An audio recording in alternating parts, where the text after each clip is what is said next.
là maintenant, je vais expliquer comment on peut parcourir et explorer le Journal Citation Reports, comment utiliser le Journal Citation Reports. OK. Je vais aller sur Journal Citation Reports. OK. Dans le Web of Science, on a des informations du facteur d'impact. Mais avant de parler du facteur d'impact, dans le Web of Science Core Collection, on a les éditions ici. Donc Science, Social Science, Arts Humanities, Conference Proceedings, Books, Science, Social Science et Imaging. Quand on parle du Journal Citation Reports, on parle bien sûr des revues. Donc on ne prend pas en compte les conférences ni ou les congrès ou les livres. Je parle de ces 4 collections: Science, Social Science, Arts Humanities et Imaging Source Citation Index. OK. Alors, je vais vous montrer un exemple. Si je prends Publication Title et si je prends Moroccan Journal of Chemistry. Donc ça, c'est revue marocaine de chimie. Donc ça, c'est une revue, je le sais, qui est dans Imaging Source Citation Index. Quand vous explorez le Web of Science, vous verrez que maintenant, alors sans ouvrir la publication, la revue a maintenant un facteur d'impact. D'accord? Facteur d'impact 1.1. OK, on a le facteur d'impact sur 5 ans. Mais comme c'est une revue qui est indexée dans Imaging Source Citation Index, on le voit ici, là, ben, du coup, il n'y a pas de quartile et il n'y a pas de classement dans la discipline, même si on sait que c'est une revue qui est en chimie multidisciplinaire. OK. Donc cette information-là, elle est dans le Web of Science et elle provient de Journal Citation Reports. OK. Alors comment ça marche dans Journal Citation Reports? Il y a plusieurs façons.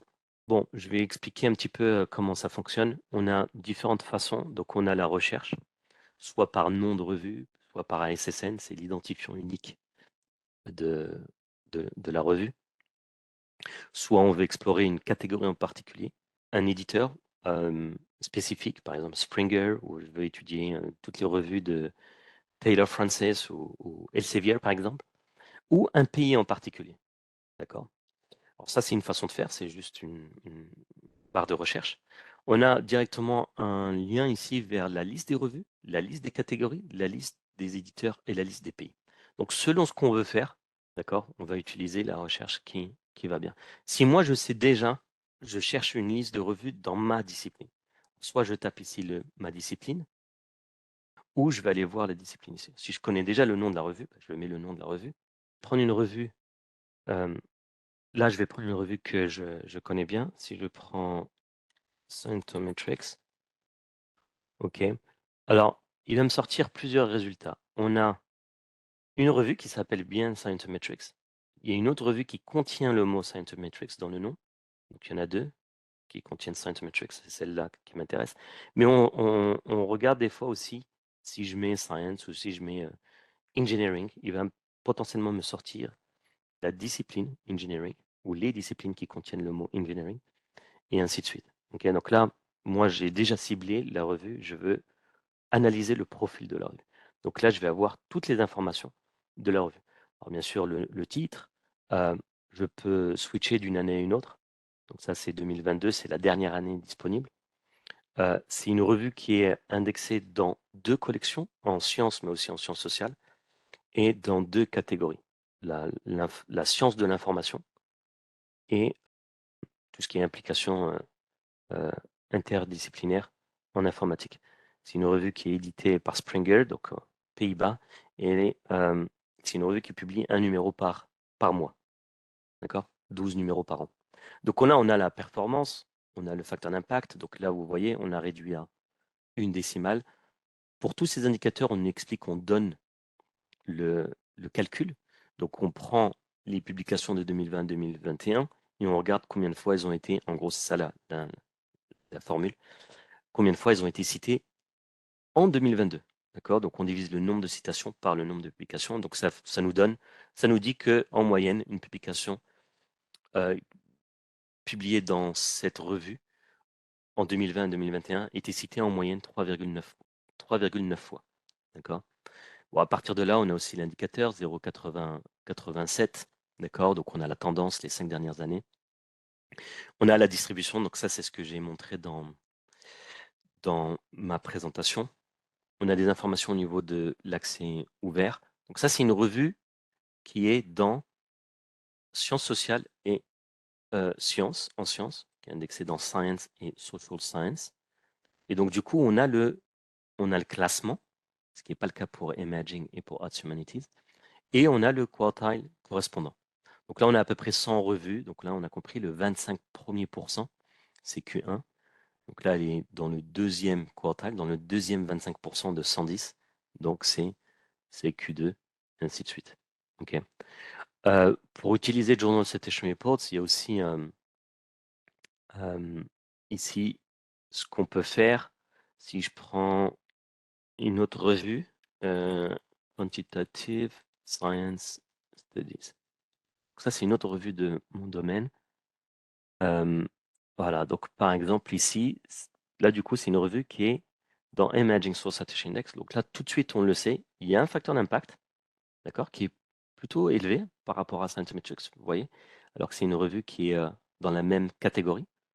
Mais pour l'instant, il n'y a pas encore de classement et de quartile. Vu qu'il n'y a pas de classement, il n'y a pas de quartile. OK. Donc là, on a aussi ces indicateurs. On a une distribution des citations et des publications ici. Et comme c'est une revue qui est dans Imaging, il n'y a pas de classement. Mais on a un classement sur Journal Citation Indicator. Alors, je vais prendre une revue de la région. J'ai mentionné, par exemple, on peut voir Morocco. OK. Donc là, c'est Country. D'accord. Et il y a 3 revues. Là, je vais aller voir. C'est quoi ces 3 revues? OK. Il y a 3 revues. Je veux la liste. Donc la Moroccan Journal of Chemistry, c'est celle que j'utilise dans le Web of Science, Journal of Medical and Surgical Research et Esperis Tamuda. Ok, donc si je prends celle-ci, par exemple, Moroccan Journal of Chemistry, d'accord, donc c'est une revue qui publie une fois par trimestre. Elle est éditée par ou publiée par l'Université Mohamed Ier à Oujda. Donc encore une fois, c'est une revue dans Imaging Source Citation Index, facteur d'impact, mais pour l'instant, pas de quartile. Le message que j'ai mentionné dans ma présentation tout à l'heure, ces revues dans Imaging Source Citation Index et Arts Humanities ne recevront pas de classement dans la catégorie et donc de quartile jusqu'à juin 2024. Très bonne question de Moustapha qui dit comment reconnaître une revue prédatrice? C'est pas évident. Pourquoi? Parce que déjà, on n'a pas une définition précise de ce que c'est qu'une revue prédatrice. J'en ai parlé dans une des formations. En fait, ce qui se passe, c'est que dès qu'on a des pratiques un petit peu douteuses de la part de certains éditeurs, je pense que là, du coup, il faudrait prendre certaines distances ou éviter ce genre de revue. C'était un article dans Nature. On a, voilà, c'est celui-là, date de 2019. No definition, no defense. En gros, ce que ça veut dire, c'est que déjà, c'est compliqué de définir ce que c'est une revue prédatrice. Mais en gros, ici, ce qui s'est passé, c'est qu'il y a un groupe, il y a un groupe de chercheurs qui se sont réunis. Alors, 12 heures de discussion, 18 questions. Ils ont discuté amplement de la question. Alors, j'aime bien l'illustration, hein. C'est bon, on a un prédateur, mais voilà, il prend le déguisement d'une revue toute gentille. Et il y a une définition, c'est celle-ci. Le consensus, c'est ça. C'est que les revues prédatrices et les éditeurs sont des entités qui vont mettre en avant, en priorité, leur propre intérêt, au-delà de je veux dire, la contribution scientifique. Et ça va être caractérisé par quoi? Par des informations qui vont être erronées ou fausses. Par exemple, vous payez 30, 40, 50 euros, 100 euros et vous êtes publié très rapidement. Il n'y a pas d'examen par les pairs. L'objectif, c'est vraiment de faire de l'argent. Donc là, clairement, on le voit que c'est des pratiques un peu douteuses. Bon, là, mais ça existe. Je caricature à peine. C'est réel ce que je dis. Après, on va avoir des déviations au niveau des pratiques éditoriales ou de publication. Donc, par exemple, il n'y a pas de standard de publication, un manque de transparence. Et on va avoir des pratiques de sollicitation très agressive. Donc, vous avez mis par exemple un article dans un serveur preprint, ok, ça n'a pas encore été publié. Et bien là, tout de suite, vous allez avoir plein d'appels à la publication. Je vous l'envoie si vous voulez lire cet article. Ça explique un petit peu. Mais ça, c'est une définition de ce groupe. Moi, j'aime bien. J'aime bien ces définitions-là parce que, en gros, ce que ça veut dire, c'est que les éditeurs ou les revues prédatrices vont être des entités qui vont mettre en avant, vont faire passer en priorité leurs intérêts plutôt que les intérêts de la communauté scientifique ou des chercheurs en particulier. OK? Je vous l'envoie dans le chat. Donc, il faut étudier. À la question de Moustapha, comment reconnaître une revue prédatrice? Il faut étudier la revue. Regarder les publications passées, se renseigner sur qui est derrière la revue. Est-ce que c'est sérieux qui a publié dans cette revue et ainsi de suite.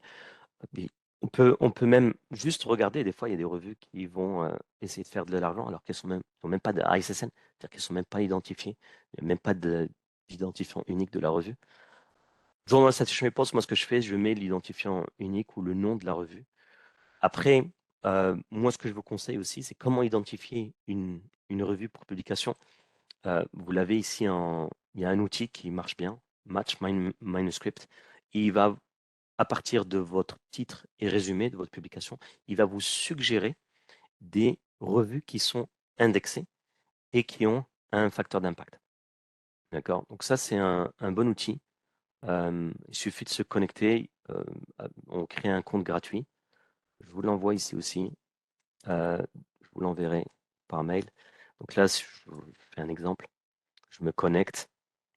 C'est le même identifiant et mot de passe que dans Web of Science et Insight, Journal Citation Reports. Je mets juste mon titre et mon résumé et il va explorer dans le Web of Science les revues qui correspondent à nos critères de sélectivité ou notre processus de sélection.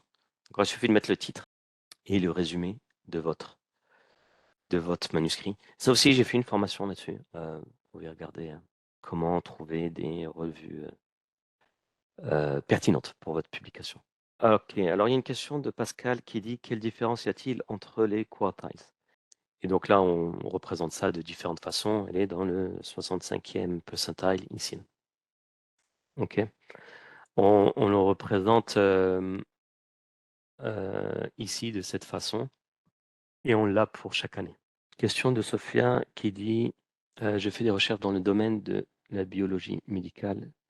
Comment puis-je savoir qu'un journal a un bon facteur d'impact ou non? Alors, biologie médicale, je ne sais pas si on a, je pense, on a une catégorie.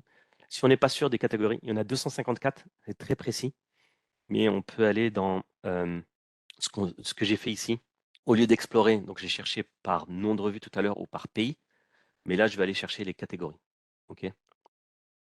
Et ici, on a, par exemple, si je prends biologie, donc on a une discipline qui s'appelle biologie, mais est-ce qu'on a quelque chose qui s'appelle biologie médecine? Je ne sais pas.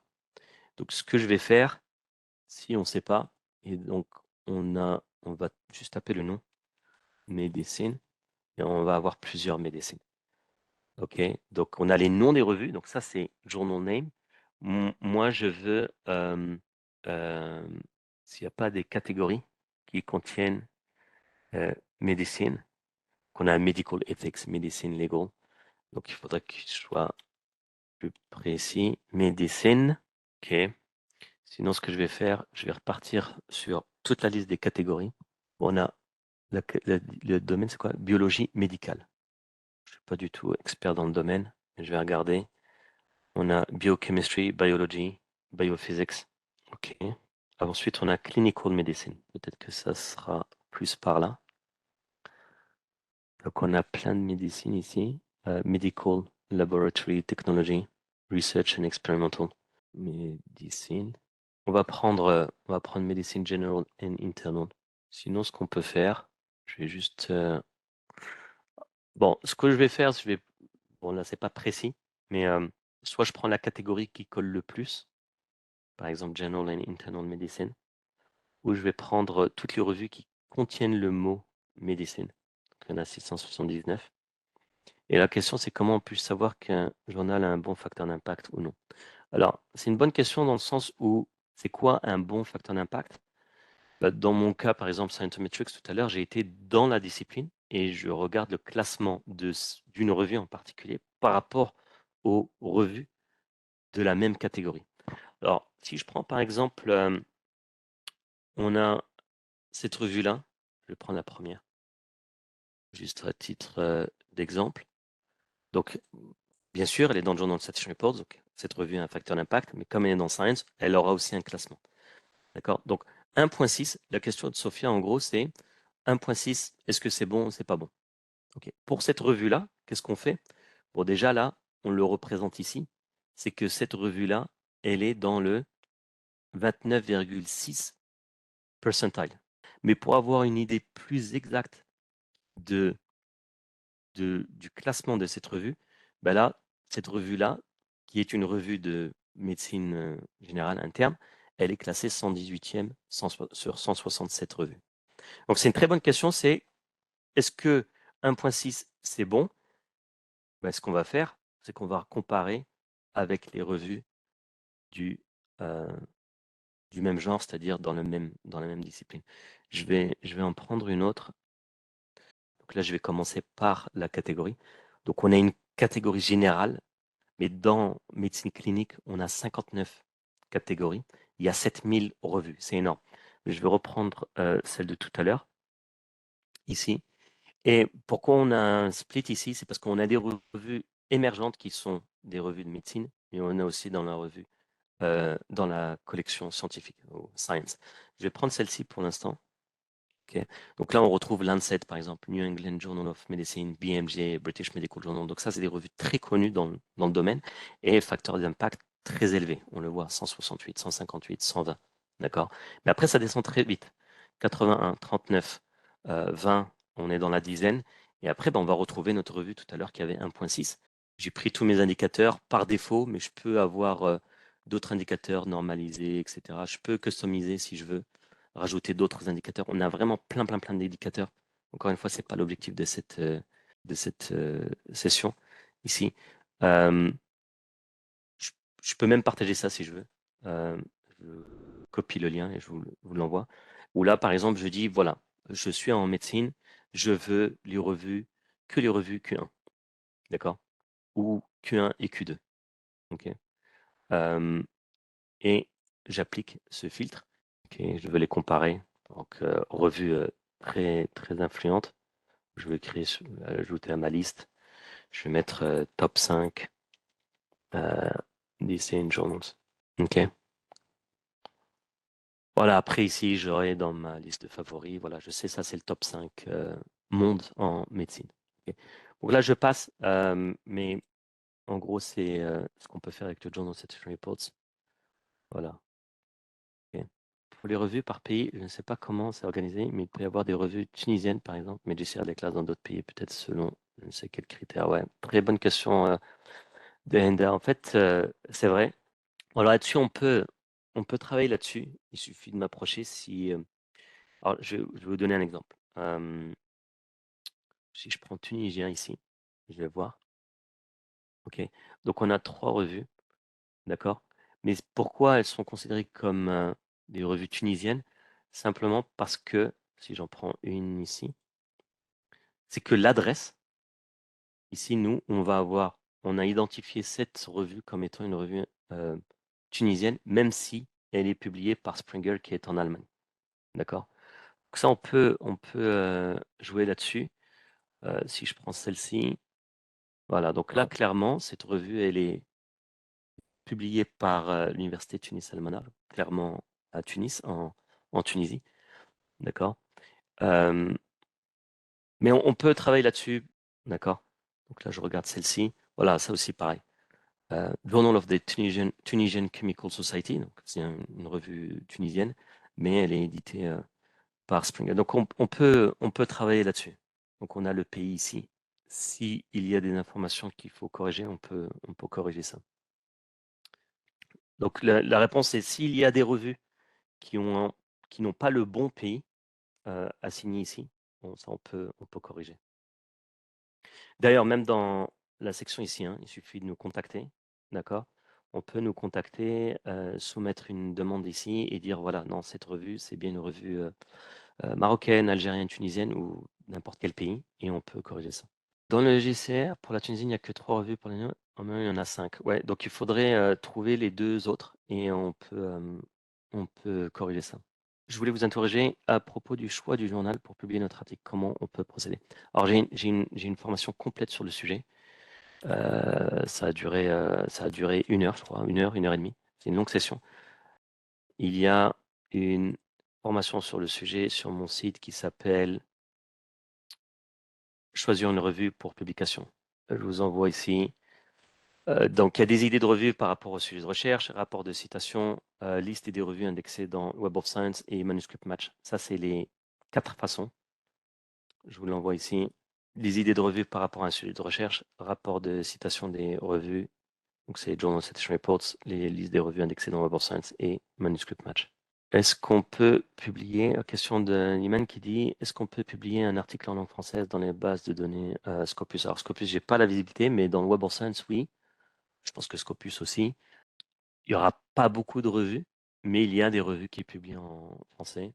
Si je fais une recherche, je pense que je l'ai ici. Si je fais sur les 24 années passées, il y a des revues, il y a des articles publiés en français. Bon, il n'y en aura pas beaucoup, mais il y en a. Est-ce que je peux faire une analyse ici? C'est encore en train de charger. Voilà, donc on n'a pas beaucoup, mais il y en a. Donc ça, c'est le Web of Science sur 58 millions de publications. Il y en a 520 000. 1% à peu près, un peu moins d'1% en français, donc je peux le faire, hein. Comme ça, je vais aller voir quelle revue. Alors, faut être plus précis, hein. Alors, bien sûr, on va trouver des publications en langue, histoire, religion, littérature, ce qui est normal, grammaire et ainsi de suite. Mais si je veux, c'est beaucoup en sens artistique, sciences humaines. Mais on va trouver, hein, on va trouver par exemple, si je prends médecine, on a quand même un paquet de publications en français. Voilà. Donc là, on a sur les 25 ou 24 dernières années, si je prends les articles, les publications en français, elles sont publiées dans Presse médicale, Revue de médecine interne, Bulletin de l'Académie nationale, Médecine Sciences. Tout ça, c'est des revues indexées, hein. Tout ça, c'est des revues indexées. Donc, ce que j'ai fait dans le Web of Science, j'ai mis une période, j'ai mis un filtre sur la langue, j'ai mis un filtre sur ma discipline. On pourrait même mettre un sujet précis, si on veut, un topic. J'ai mis article parce que c'est un article que je vais publier. Donc là, on a les revues qui ont publié au moins un article en français dans ma discipline. Ok. Alors moi, si c'était, je me focaliserais sur celle-ci, hein. Celle-là, c'est plus des exceptions, je veux dire. C'est une publication en 25 ans. Revue médicale d'Istanbul. Voilà. Donc, j'irai pas m'aventurer dans ces revues-là parce que clairement, c'est très peu, hein, en 24 ans de publication. Donc je me focaliserai sur celle-ci. Revue canadienne, bien sûr, ou québécoise, je pense. Voilà, ça on peut corriger, c'est pas un problème. D'ailleurs, c'est un sujet sur lequel je travaille. Sur, bon, là, clairement, c'est une revue tunisienne, mais on a le pays de l'éditeur qui est souvent pris en compte, alors que le travail, il est fait en local par un chercheur en Tunisie. Donc ça, on peut travailler là-dessus.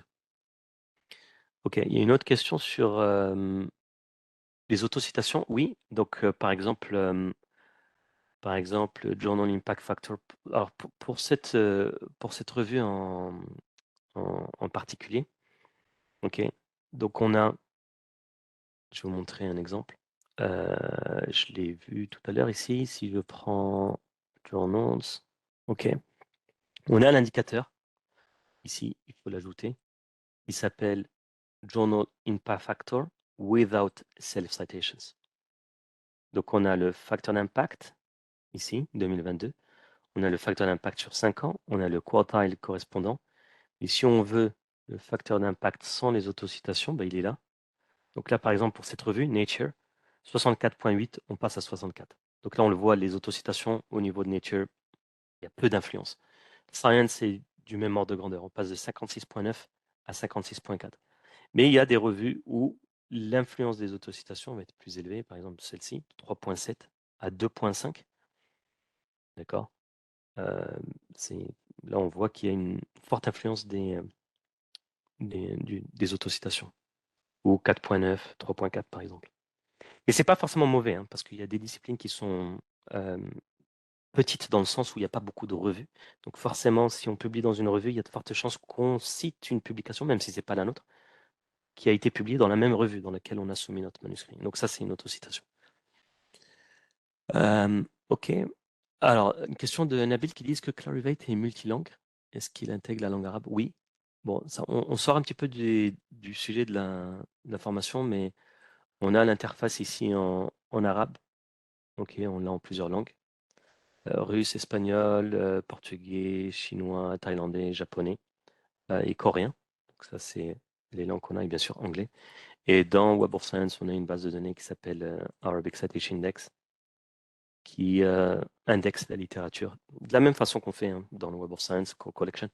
Et ça, c'est la littérature scientifique publiée dans les pays de la Ligue arabe, essentiellement en arabe. Et on peut chercher en arabe et en anglais et en arabe. Et on peut utiliser l'interface en arabe si on veut. Okay, donc si je mets par exemple Islamic Economy, bon, on sort beaucoup du cadre de la formation d'aujourd'hui. Donc on va avoir le titre en arabe et le titre en anglais, et traduction qui est disponible aussi. Alors, question de Pascal qui dit, et comment vous faites ces choix? Alors, je ne me rappelle plus, c'était il y a 20 minutes. De quel choix on parle ici? Comment on fait ces choix? Si on peut, Pascal, si vous pouvez être plus précis ici. Oui, alors j'ai répondu à la question sur publier notre article, comment on peut procéder. Il y a aussi une autre formation sur préparation du manuscrit. C'est aussi une formation qui est disponible sur mon site. Comment on prépare le manuscrit, ensuite on identifie la revue qui colle bien au sujet, et ensuite on soumet. Après, il y a tout un processus, ce que font faire les examinateurs, donc les peer reviewers, et ainsi de suite. Donc, avec 3 décimales, l'objectif c'était de ne pas avoir d'égalité au niveau des facteurs d'impact. Donc, on avait le même nombre de revues dans Q1, Q2, Q3 et Q4. C'est qu'en gros, on va avoir, comme on a des égalités, on a des revues qui ont le même classement. Et donc, dans Q1, même si c'est ce qui est représenté ici, dans Q1, on va avoir plus du quart des revues en Q1 et par exemple plus du quart en Q3 selon la discipline. Ok. J'espère que c'était clair ici. Donc ça, c'était avant. On avait 25%, on avait des quartiles avec le même nombre de revues. Maintenant, le calcul que j'ai fait tout à l'heure, il faudrait aller plus en détail. D'accord?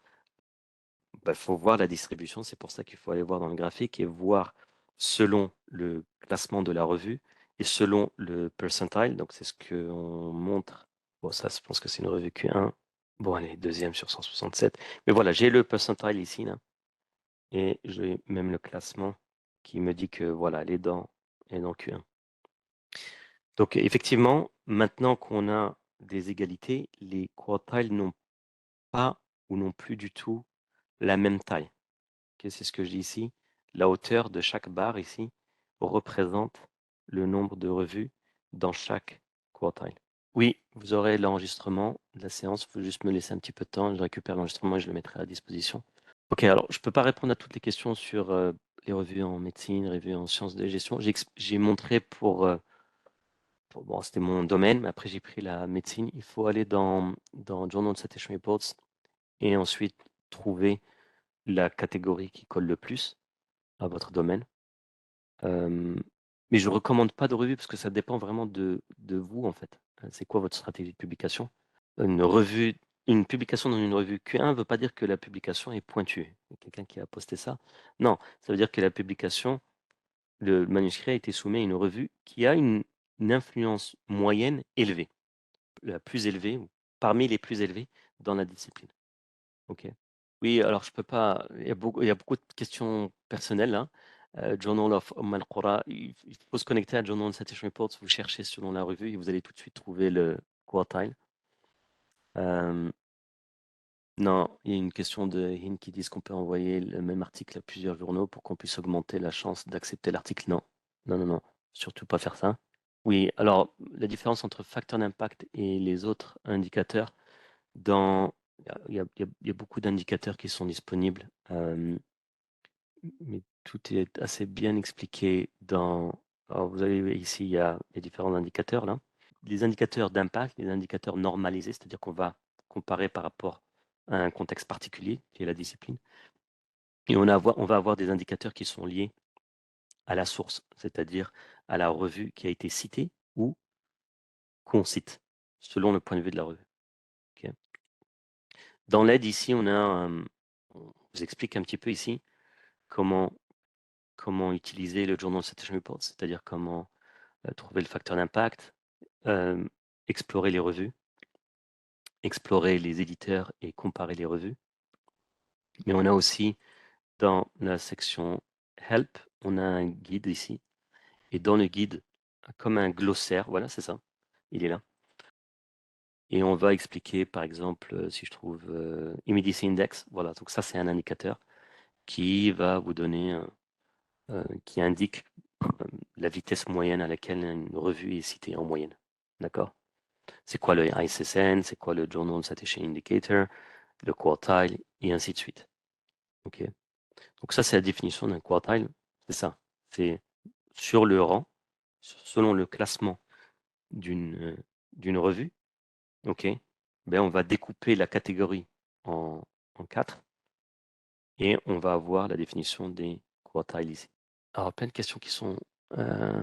Alors, une question concernant le Maroc, il y a 3 revues indexées. Alors, je l'ai montré tout à l'heure. Il suffit d'aller ici, chercher sur le pays en question. Il y en a 3. Donc, il y en a une, c'est de la chimie. L'autre, c'est. On va regarder. On peut regarder. La médecine, chirurgie. Et là, c'est sciences humaines, multidisciplinaires. OK. Oui, alors il y a une question pour une première publication. Est-ce que c'est préférable de publier dans une revue Q1 ou bien n'importe quelle classe? J'ai envie de dire les revues Q1 parce que vous n'êtes pas les seuls à avoir ces informations-là. Donc, forcément, il y a plein de gens qui vont dire, voilà, ça, c'est des revues très influentes dans mon domaine. Un jeune chercheur, un doctorant, un chercheur expérimenté ne vont pas avoir la même expérience. Et ces revues-là, de manière générale, reçoivent énormément de manuscrits. Donc, il y a un taux de rejet très élevé ou un taux d'acceptation très faible, selon comment on voit les choses. Donc, pour un étudiant, j'ai envie de dire, à la limite, c'est pas forcément important de se casser la tête là-dessus, parce que c'est peut-être pas la meilleure stratégie à adopter, parce que le temps de publication, il est élevé. Ça va prendre 1 an et demi, 2 ans. Euh, donc, ça dépend beaucoup de ce qu'on a envie de faire.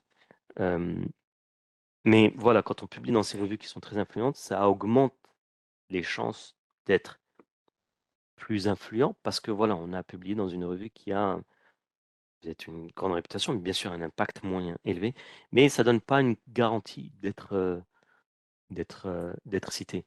Je prends souvent Science, que tout le monde connaît, Science, facteur d'impact très élevé, mais si on regarde la distribution, c'est aussi pour ça qu'on parle d'un profil de revue.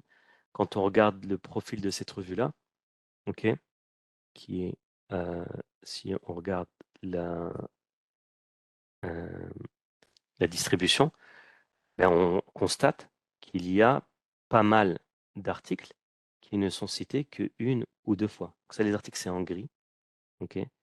Alors bien sûr, il y a beaucoup d'articles ici qui sont cités plus de 50 fois, mais on a aussi pas mal d'articles qui sont cités que 1, 2, 3, 4 fois. D'accord? Donc c'est pas une garantie. Et pourtant, la moyenne, elle est là.